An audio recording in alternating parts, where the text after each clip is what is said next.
Hi, how's it going? This is Resident of Collingwood for YouTube, resident _of _Collingwood for BitChute.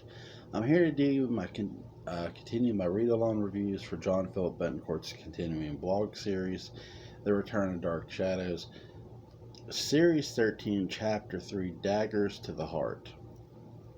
What we have seen and what we have overcome in our past linger in our minds for years and years. Our history is what makes us. The obstacles we have personally overcome also become part of our DNA and create us, just as the color of our eyes and the color of our hair. These trials and tribulations also act as a protection force against allowing the same evils and horror to happen over and over again. But none of this matters if we do not acknowledge our past and pay heed to the red flags that fly in our faces. Elizabeth Collins Stoddard, now approaching her 80s, was such a person. She saw it all. She saw the darkness and the shadows from every angle of her life. She recognized when things seemed to be off. And she, even in her old age, saw something off with the new governess for David's 5-year-old son, Caleb Evangeline. In a small playroom whose walls were built in a half circle and made up 9-foot tall windows that allowed in the glowing gloom of the the late afternoon, Evangeline played on the floor with the child Caleb. They built small block castles and ran around the room as he as a dragon, she as a damsel in distress, and when the dragon got angry enough, he knocked down the block castle, and the damsel Evangeline would pretend to pass out on the floor in fear, bringing Caleb to fits of little boy laughter at her silly fiend fear. On the wall of this playroom, several large paintings of former Collins family members stared down at the scene of the dragon and the damsel. One such painting was Naomi Collins, the original mistress of Collingwood. The portrait was a close-up of the woman sitting in a white gown with large white robes, corsage attached to her dress. Near the center of the painting, her hair was dark brown in delicate curls, painted with ease.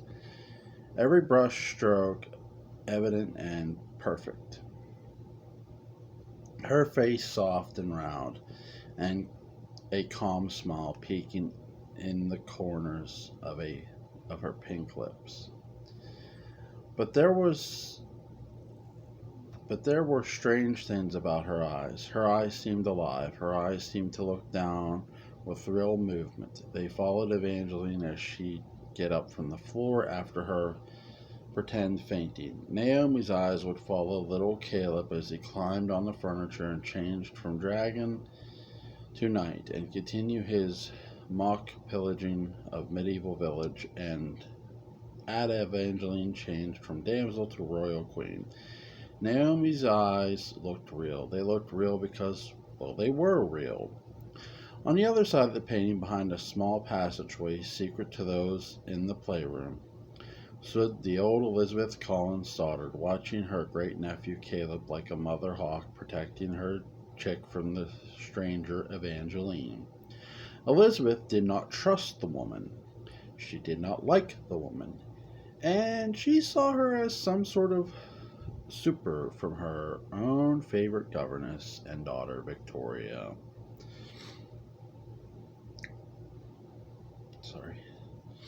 It was true that, in fact, Elizabeth resented Evangeline in many ways, and saw her as some sort of creature that had come from God knows where, ready to eat little Caleb alive. Liz had seen it all before, and she would rather die protecting Caleb than allow whomever this woman was to take over her family. Sorry, I thought I saw something. What was that? There was nothing. As Elizabeth stared through the painting's eyes, she watched and watched until she felt safe enough to leave the secret wall passage and go back into her own room. That was just adjoining. Then came the moment Kimberly, Caleb's mother, and David's wife entered, calling for the little boy to run off and have his dinner. "I'll take it from here, honey. Thank you," the 7-month pregnant Kimberly said to the governess, releasing her from her duty. "Yes, ma'am," Caleb. "Wash up for dinner and I'll see you for story time," Evangeline told the boy with a wink. Kimberly smiled and looked up at Naomi's painting and noticed the eyes switch from gray to nothing, to then painted green. Someone was watching. Seeing the painting's eyes switch like this shocked her at first, but then realized who it was: Elizabeth. Kimberly rolled her eyes and grabbed. Let me see. Oh, guys, give me a second. I'm sorry.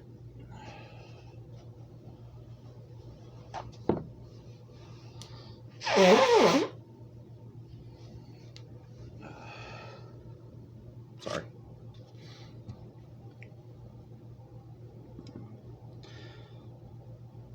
Kimberly rolled her eyes and grabbed the little boy's hand and marched herself into the other room that shared the wall with the painting, where she found Elizabeth casually sitting on an overstuffed sofa reading a book. She was dressed for dinner, a lacy and silk black gown dripping in pearls and diamonds, ever the grand dame of Collinwood.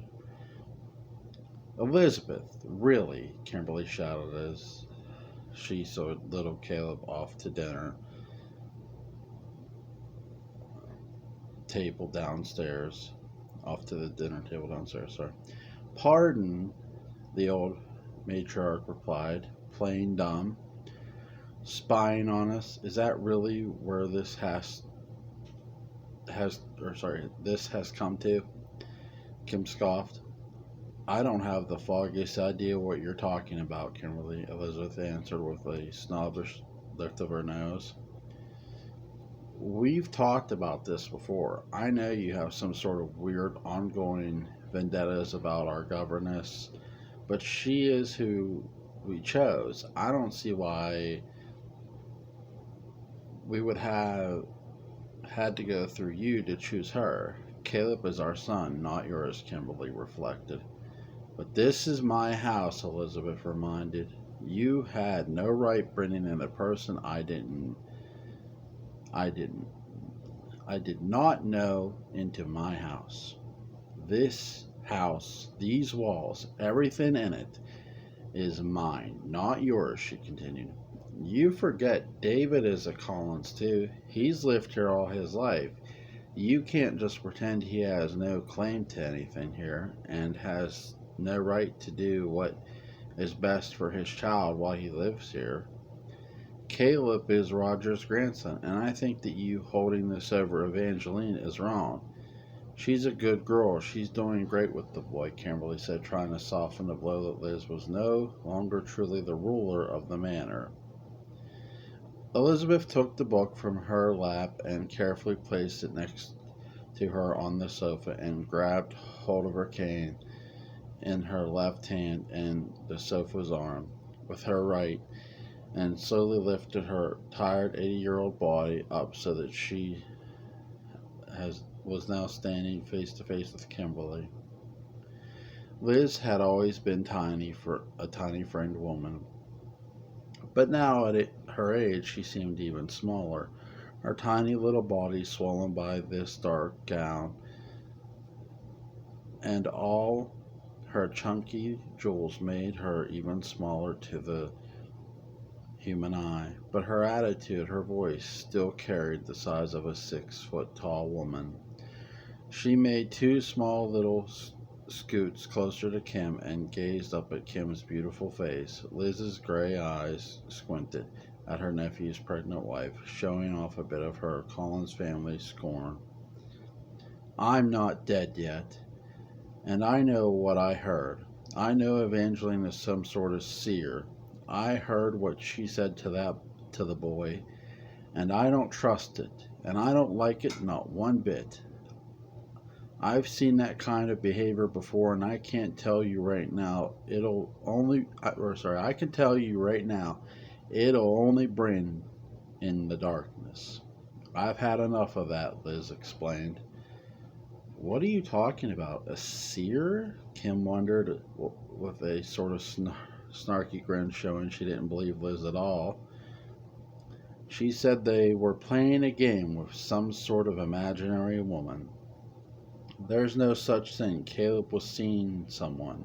A real woman. Maybe real, or was once real. I know it. I know it in my body. I feel it, Liz said, reminding Kim of Evangeline's fake explanation for Caleb seeing India the day she arrived.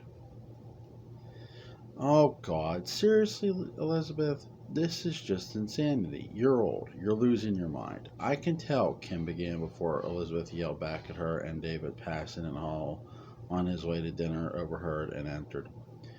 What's this? What's going on? He said, stepping into the room. A full 35-year-old handsome man with a perfect face and his eyes deep and brown, stunning Elizabeth. He stunned her every time he walked into a room. His handsome features were to Elizabeth the crown jewel of the family. She adored him, felt safe around him, and knew she could trust him. Liz took a deep breath and waddled over to him. Your wife's questioning my integrity, Liz said, point blank, embellishing the argument. Oh, that is not what is happening here, David. Kim began before Liz interrupted. We were not friends, Kimberly. You may call me Miss Stoddard. I've told you that several times, she sought back. Kim said before the shock of Liz's rudeness felt like a slap to her face. Aunt Elizabeth, what's the matter now? David said, play acting to Liz's clear attempt at gaining his attention first. I don't know, really. She came in here blasting me about my feelings about Evangeline again. You know I want what's best for Caleb. And I think that it would have been nice if I had been asked about bringing in someone in the house with my input, Liz explained, and she settled both her hands on top of her cane like a knot of flesh and bones. Is that it, then? You wanted to be involved in the decision of Caleb's nanny? David wondered. She was spying on them, David, Kimberly replied to Liz, turning to her with her mouth agape. That's absurd, Liz shouted. I saw you. I saw the eyes of the painting change in the playroom. She was watching from behind Naomi's painting. How can we keep employees like Evangeline if we're just constantly watching them like that from behind the walls and paintings and potted plants? Kim fired back. This is absolutely ridiculous. How could I even do that? You're saying I would just go into their walls, crawl space, and stand there for who knows how long with my bad hips and cane, sir. Yes, Kim, darling. That makes perfect sense. I'm going downstairs for dinner. We're already late, Elizabeth said, in essence shutting down the conversation before she was further exposed. She was, Kim said again, now that she and David were alone. David only shook his head at his pregnant wife. I wish you'd go easy on her. She's gone through so much. She doesn't mean any harm, David said, protecting his aunt. David, are you kidding me right now? You constantly come to her defense. I am your wife. I am the one you should back when it comes to who we hire for our child. Not that old battle axe, Kim said with gritted teeth. Kim, whatever, just look. You do what you want to do and pretend that she's not going senile all you want, but I think you should call Carolyn up in England and tell her to come get her mother. She needs to get more involved, Kim demanded. I'm not kicking out my aunt and sending her on some flight to England just because she's a bit grumpy. Let's go downstairs and have a nice dinner and let it be that. Can you do that? David asked. Kim was furious. That was not the first time Elizabeth had come for the person Kim had hired to watch her son. Evangeline was not the first governess, but Kim was tired of being on the outs when it come to Elizabeth. In fact, Kim was tired of all the Collins family altogether. She had been for a very long time. Her marriage had been on ice for over a year, and she and David had been as romantic with each other as two dead corpses in a frosty day. There was a lack of love coming from her. He couldn't see it yet, but it was growing inside of her every single day. The resentment, the lack of any kind of emphasis for growing their relationship into a new sector, even though she was pregnant. That was because Kim had met someone else. Kim had met another man over a year ago, a man who had revolution, or sorry, revolutionized her mind and her affections. He had observed her and told her of the true tales of the Collins family. He was a Collinsport son, born and raised. His name was Victor Reed, a great nephew of a man named Matthew Morgan. Victor knew everything about about the Collins family, and how they terrorized and tormented his great uncle Matthew many years ago, who happened to be a loyalist to Elizabeth Collins. Victor blamed the Collins family for the detor- deterioration and later death of Matthew, and when Victor met Kimberly, he knew this was his way to finally rid the world of the family that destroyed his own, especially because of the training he had acquired, special training to kill a specific killer. David went down to dinner, and Kimberly lagged behind, saying she had to wash up quickly before she went down, but she lied.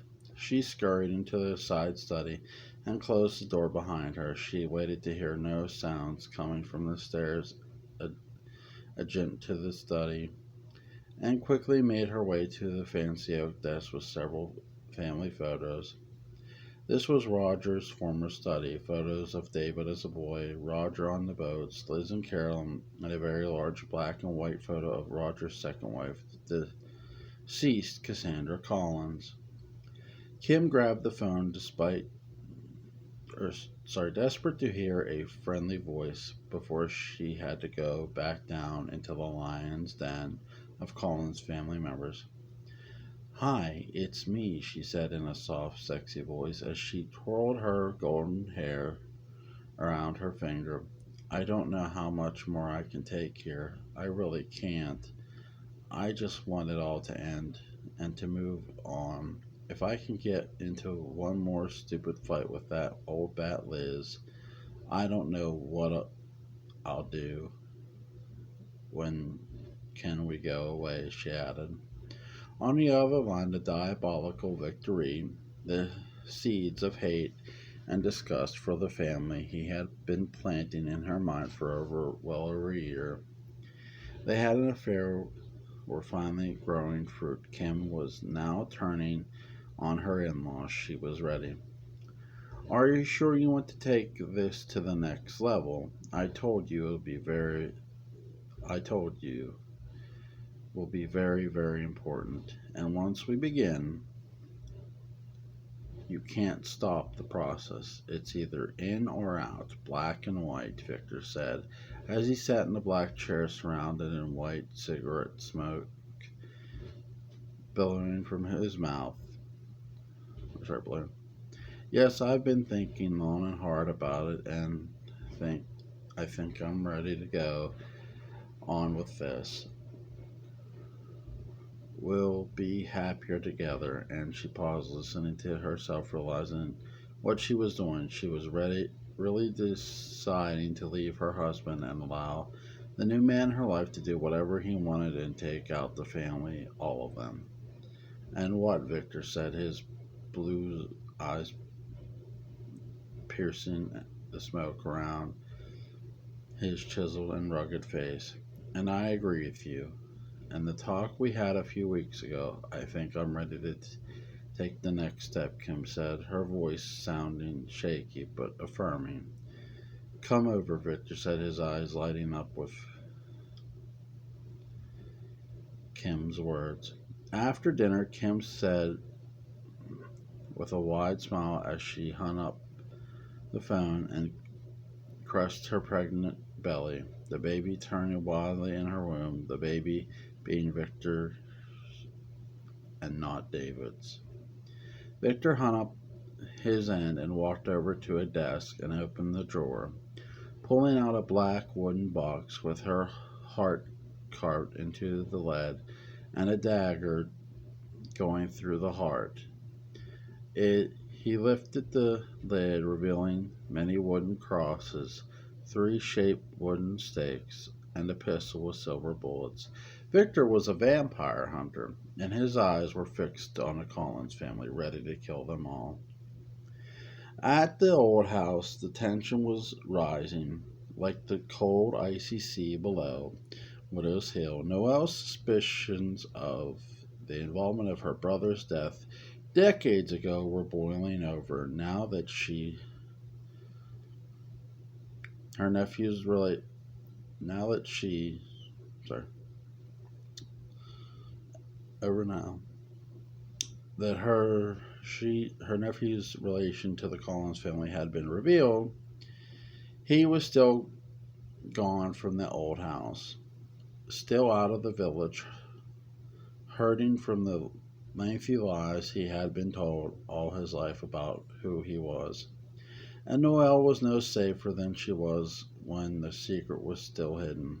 Justin Patterson, a vampire that had been living with Noelle in secret, and who was ready to take on any challenge she set forth for him in exchange for her help in reuniting with the love of his life. India Del Archo was growing frustrated with the slow motion of the plan.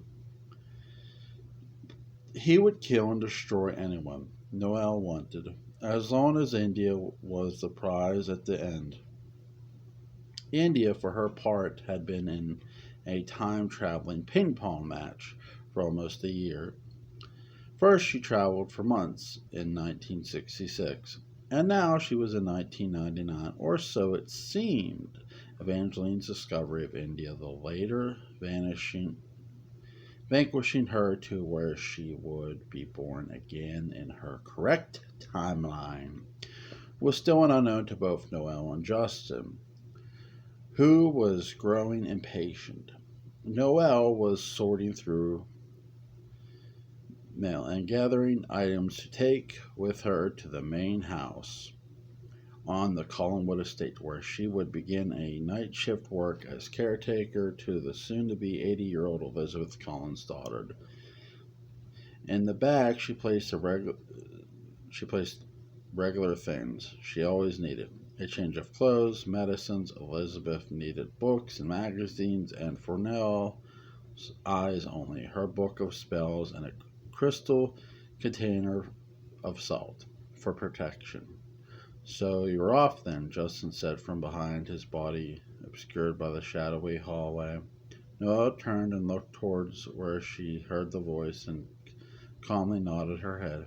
Take me with you, please. Justin said through the silhouette of the dark hallway he stood in. India has to be there by now. Your spell to bring her to us has have had to have worked, he added. Look, I just have to be sure everything is on the right track before I start bringing you around.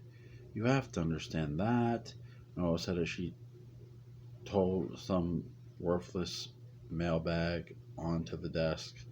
Justin entered into the light of the room and looked down at the desk as she spoke, noticing a letter from a Leopold Danvers, a nobody trying to get elected to some office up in Augusta. You promised me if I'd help you, I'd get India. I'm ready to help you. And you said your spell brought her back. Now, where is she? Justin again said again, firmly reminding the reluctant Noelle of her magical musings. Justin, I told you, Noelle began before he interrupted. And I told you this was our deal. You brought India to me with one of your spells, and I would kill whomever you want, whoever you thought was responsible for your brother Beau's death. I'll do it. I promise, Noelle. I can feel India. I can feel that she's here. Please take me to the big house. She has to be there, Justin said. It's much more complicated than that. I still don't know who killed Beau, and I don't know if she's even safe for you to I don't know if it's even safe for you to be at the main house with me. How would I even explain who you were? People remember you, Justin. Everyone thinks you went missing in 1966 and died. No one knows what really happened, Noelle explained. No, you promised me. You promised me India, Justin said like a child told he couldn't go out to play. Justin, stop, Noelle began. No, you listen to me. I told you if you don't start to help complete this pact, we bond ourselves. And I can't be held responsible for what happens to Cameron, Justin said with a cruel smirk. You're already You've already exposed him to everything. I don't know how much more you can hurt him, Noelle replied, attempting to throw Justin off Cameron's scent.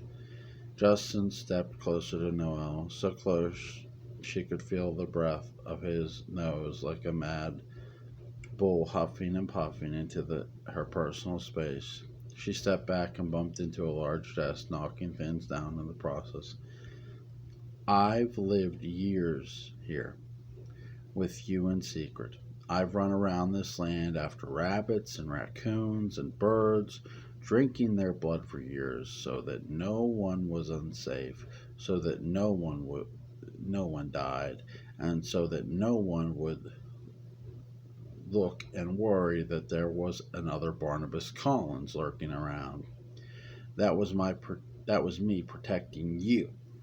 That was my part of the promise. Yours was to bring me Indy, and then I would complete the promise by killing the one you believed killed Beau.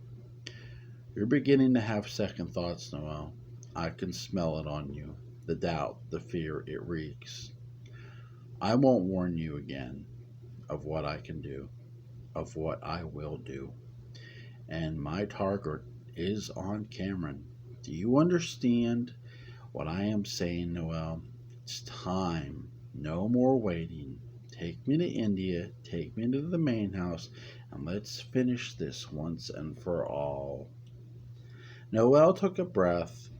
Her heart was racing. It was true. She had promised Justin India in return for his assistance in destroying the Collins family member responsible for her beloved brother's death.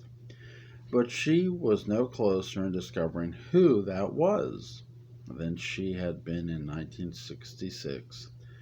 What was worse was that she was now a trusted member of the household.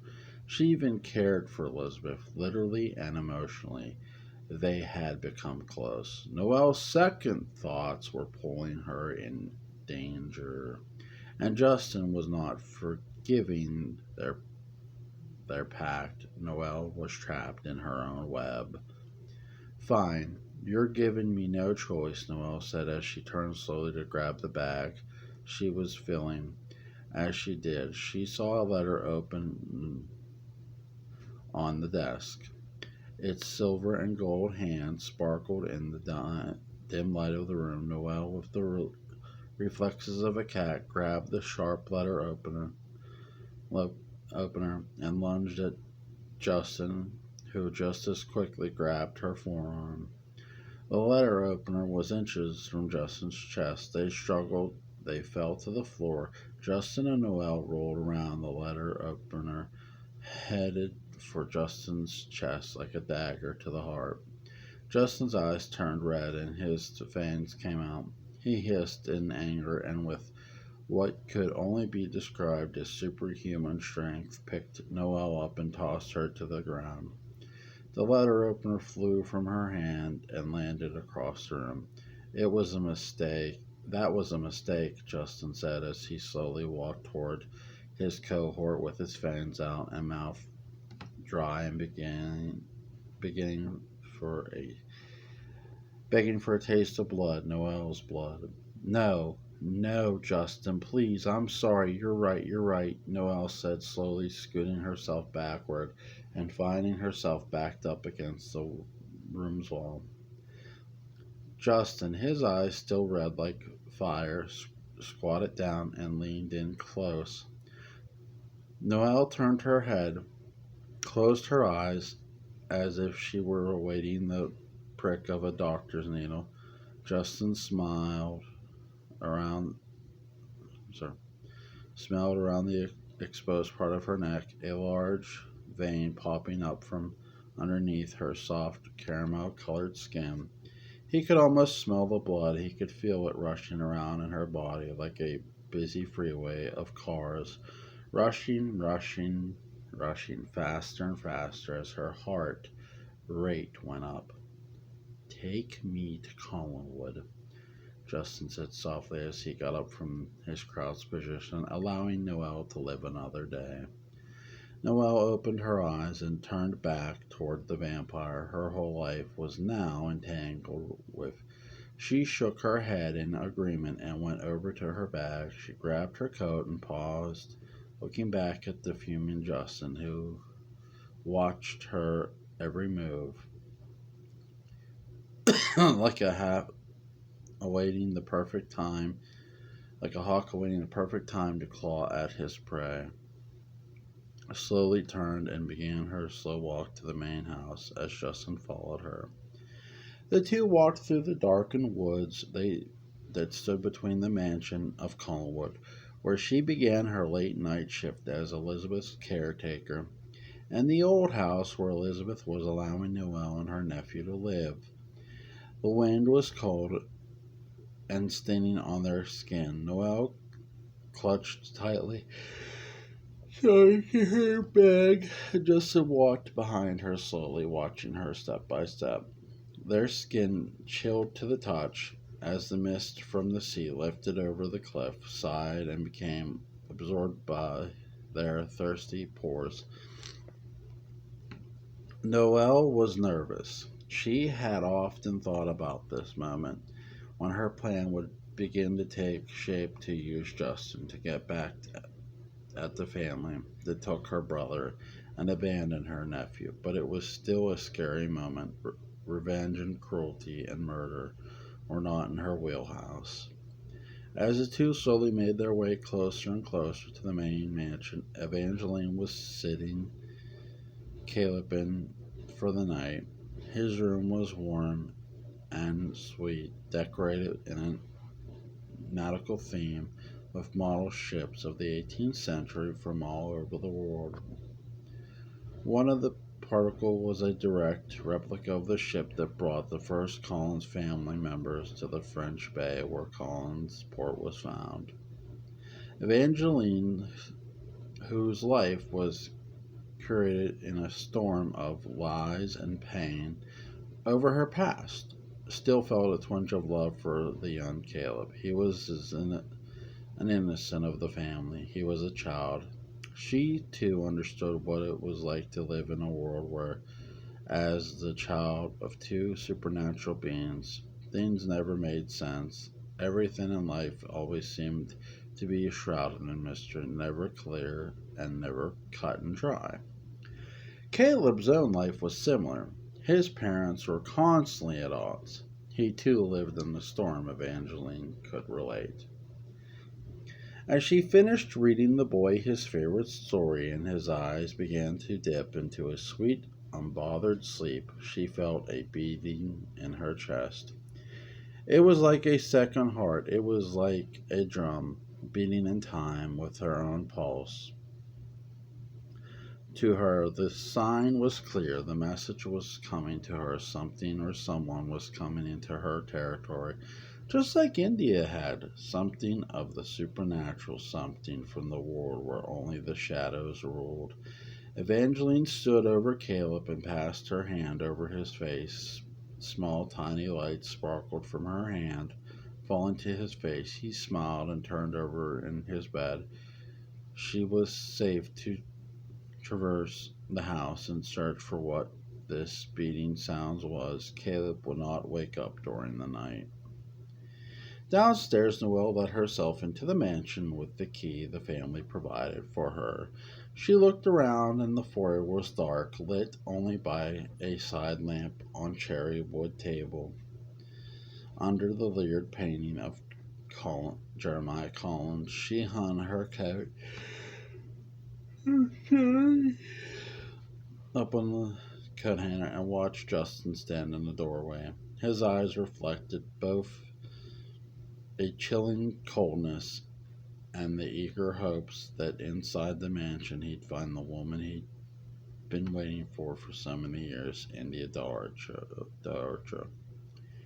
But he would not find her. Noelle's spell worked, but Evangeline reverted India back, waiting to be born again to her mother. I have to get to work and check on Miss Stoddard, Noelle said as Justin slowly made his way into the foyer under the dim light. What do I do? How do I find her? Justin asked, unsure of his own next steps. Evangeline followed the beating in her chest down the hall from Caleb's room and through a small corridor that led to the landing of the main staircase beneath a large 17th century stained glass window. Noelle turned to Justin and she began her ascent up the stairs. She wasn't sure how to answer. She wasn't sure of anything. Justin's attack on her had turned her off to him. She wanted to use his power and his strength, but now she regretted not killing him when she discovered him in 1966. Do whatever you want, Justin. Whatever you want, Noelle said as she began to go up the stairs to Elizabeth's room. Evangeline quickly vanished. Noelle walked toward her and stopped inches from where the invisible Evangeline was standing and felt a cold breeze trickle the exposed skin on her neck, and shiver ran up her spine. She could sense Evangeline's power, but shrugged it off. As Noelle passed into the hallway, she turned a corner that led into a private entrance to an atrium-like room that was lit with various large antique lamps. A door to the bedroom on the other side of the wall began to slowly open. David Collins stepped out and was met with Noelle to his surprise. What are you doing here? David said, his voice seemingly nervous at the sight of his aunt's caretaker. I'm back. I start my shifts at night, Noelle said. She had always felt a strange energy from Roger Collins' now adult son.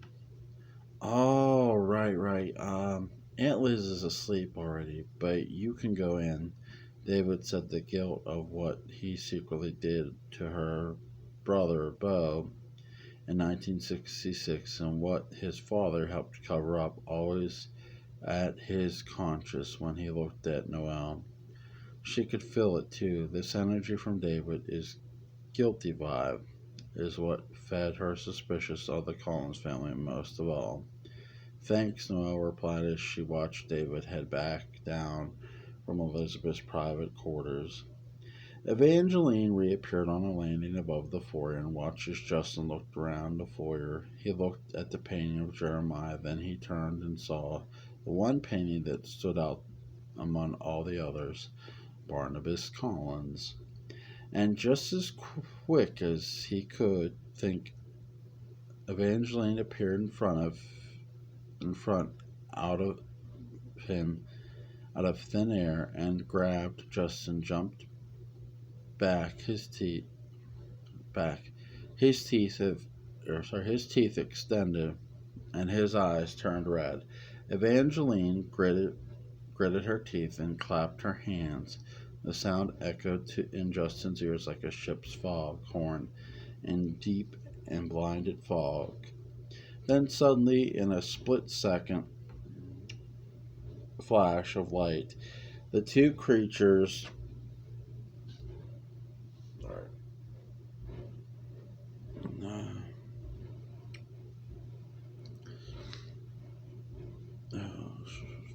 two creatures of the night were out on the foyer and in a blank space, a void place that was no place where they could be alone.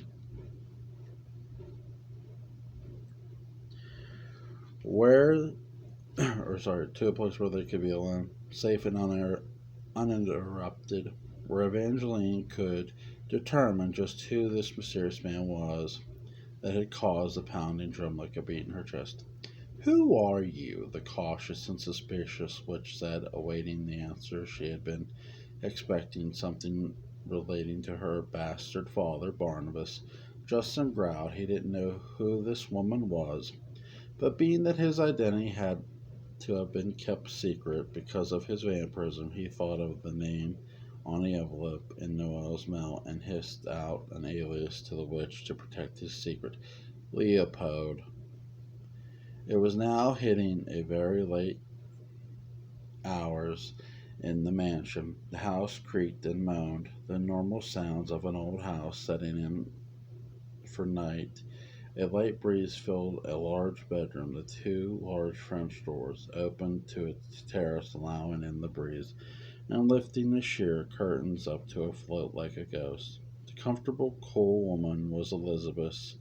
She lay in her large, fluffy bed, comfortable asleep, resting her ancient bones. Each breath took in the fresh air as her caretaker entered the room to check on her.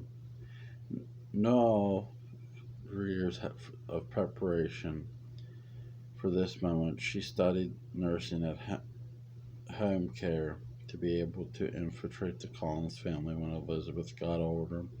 It was a gamble. Noelle had no idea that Elizabeth would be alive when she finished her studies, and she had no idea she would even be hired when she did, but it paid off in spades. Over the years she had been at Collinwood, she had garnered most of their trust. She had been given permission to live at the old house with her nephew. She could be close to her patient, and in doing so entered the main mansion freely. And on many nights as Elizabeth slept, Noel searched the mansion for any sign of confusion or clue to her brother Beau's disappearance. She knew, as his sister, that this family was directly responsible for his vanishing. Was he dead? Did they kill him? Did his secret the relationship with heiress Carolyn and her pregnancy become common knowledge, and Beau became a victim of someone's rage? Noelle had yet to discover the answer after all this time, but in her experience, all that happens in the dark comes to light, and hopefully Justin being on her side would help, but he was a live wire. She could never predict how his behavior.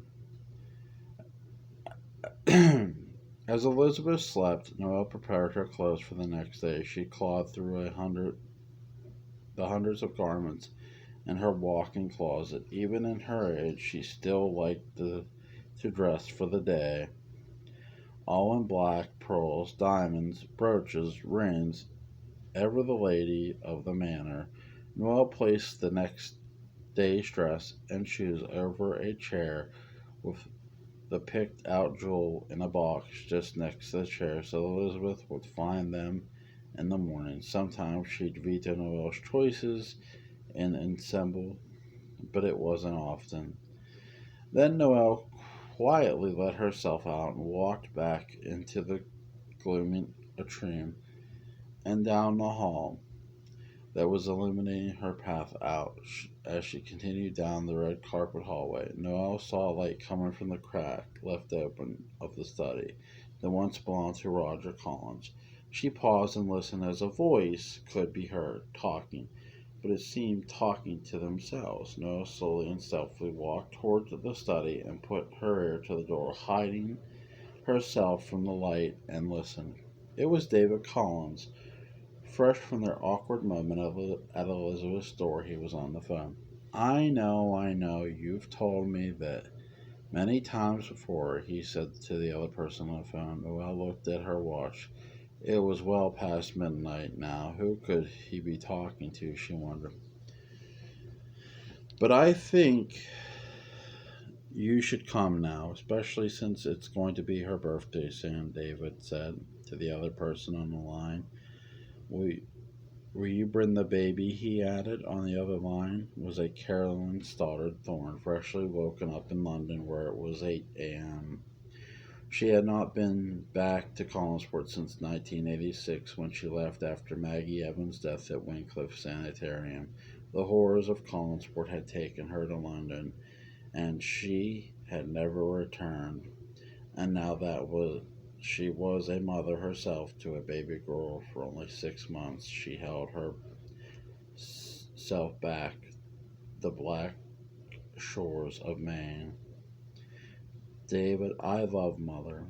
I miss her so much, but I just don't know if I can do it.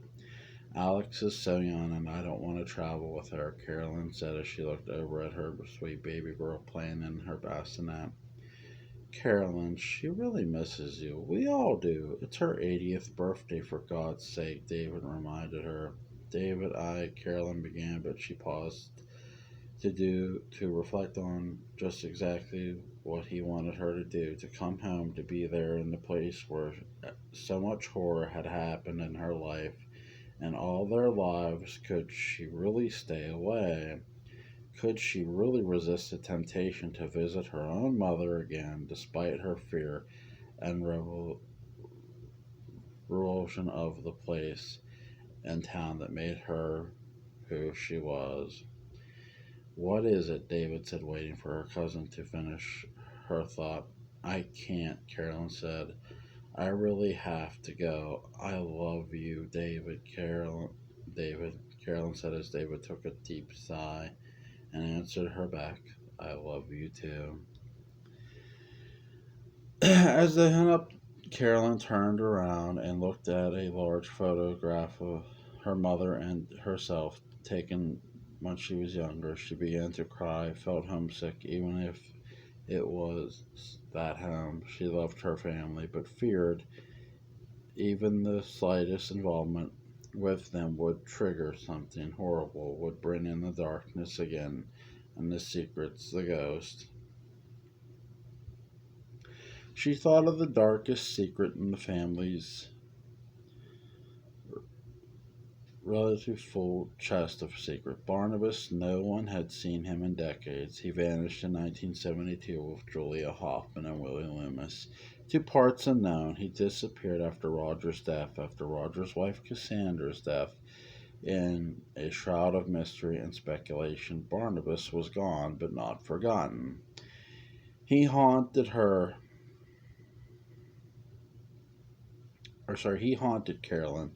He was a he was the boogeyman that never left her side, not in the daylight and not in the darkness. He was always there, his face, his fangs, his 30 grin.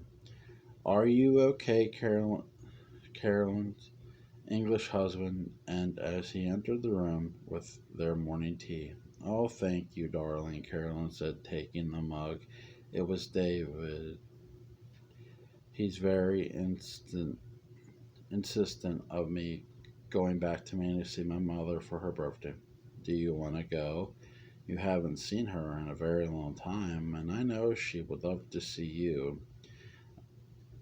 again, and maybe meet the baby, Jack Thorne replied. You're not serious, Carolyn shot back. Well, of course I am. Love, this is your family. Like it or not, they miss you. Alexander does deserve to know them, regardless of you. No, Jack said, hinting that he knew all of the skeletons in the Collins family closet.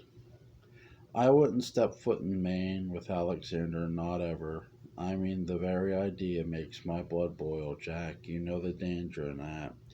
You know I could never put our baby. Jesus, Carolyn said, her voice now brimming on the hysteria, on the hysterical. Calm down. Okay, okay, Jack said, reaching for his wife and holding her close to his body. He could feel her shaking. He could feel her body revolting at any idea or mention of Collingwood. It was a trigger. It was a dagger to her body, her heart, her mind. Listen, shh, you're okay. You're safe here. Alex is safe here. Love, you don't have to be this way. It's okay, Jack said, calming his beautiful wife. Carolyn lifted her face and was buried, buried in her that was buried in her husband's chest, and looked at him, his handsome chiseled chin resting on her head. Her eyes filled with tears, clouded the blue pools of her eyes, and she smiled at him, her protector, her loving husband. I know what you're thinking, she said, wiping her face. You don't. He joked and sipped his coffee over by the baby. You think I'm insane and being ridiculous. I can see it in your eyes. Carolyn, I don't think that. After everything you've told me about your life and your past, I don't think that. I believe everything you told me. I believe everything that's happened to you, but you can't keep running. You can't keep away from the things that scare you the most, darling. You have to face them at some point, and what better way to face up to your fears and doing it on your own terms, Jack said as he played with his baby girl in his arms. Carolyn took his words to heart. He was right. She knew he was right. Her mother's birthday was just in a week or so. She had time to digest it. The good things to do was go back to Collinwood. She slowly walked over to the telephone and picked it up and placed it to her ear, listening to the dial tone drone and on until she began to key in the phone number to David's study. She took a deep breath and waited for David to answer. Hello, David said, confused by the late night call. Honey, it's Carolyn, she said softly. Noel was still listening by the light of the cracked open study. Hey, Carolyn, what is it? Are you okay? David asked, noticing Carolyn's voice showed how she had been crying. Noel's ears perked up at the name of her nephew's mother, the woman who had given birth secretly to the boy she raised. I'm coming back. I'll be there for Mother's birthday, she said in a hopeful voice. Oh, that's great. We'll keep it a surprise. We won't tell Aunt Elizabeth, and she'll be so happy you're back, Carolyn. She's going to be so happy, David said. Noel's eyes widened. Carolyn was coming home. Another layer of danger of exposure had just been placed on her plan to find out what happened to her brother, Carolyn returning could potentially spell disaster in her plot, as she would not leave her mother alone for a second, and Carolyn had no idea if her ex lover's sister had been living as Elizabeth's caretaker. More secrets, more betrayals, more lies. The fog rolled over the land around Collinwood, and the wind howled deep between breaths through the trees. Wolves were circling and baying at the moon. No one would be safe from the truth. No one. All right, that's the read along. This is the review. I'm glad we're getting Victor's past full backstory now, because that Victor was introduced to us towards the beginning. You know, Christopher, the baby inside Kimberly is Christopher. And what they're going, if you, this is a little bit of a spoiler. If you have not read the very beginning of this, like chapter 1, series 1 and forward, they're going to experiment on Christopher. Victor's going to convince Kimberly to do experiments and inject werewolf DNA. Now, the interesting part we're going to get is we're going to see how exactly this all went down. That's my guess. We're going to see the divorce of Kimberly and David. We're going to see Kimberly and David separate. We're going to see how much of a role Victor Reed really plays in all that. Obviously big.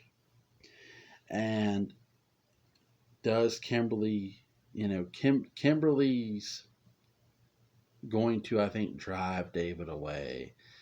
And now,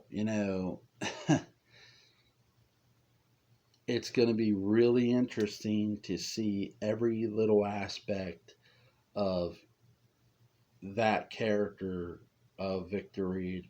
And I like the fact that we got Jack Thorne on this, because that's who we were introduced to, as well as Claudia. The first two characters we were introduced to were Claudia and Jack Thorne.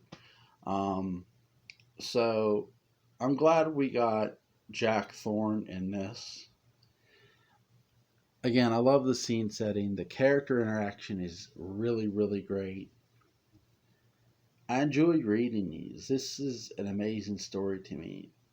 The one thing I'll say is the only place they could get the werewolf DNA would be Quentin, or or Chris Jennings. But I would dare say Quentin. My hope is that Quentin doesn't, if Quentin's introduced into this, he doesn't die. Because again, Quentin's a cool character. But we'll see. We shall see what happens. Very, very good. Link will be in the description box. I won't forget to do that. It's been a long day, guys. Have a good night.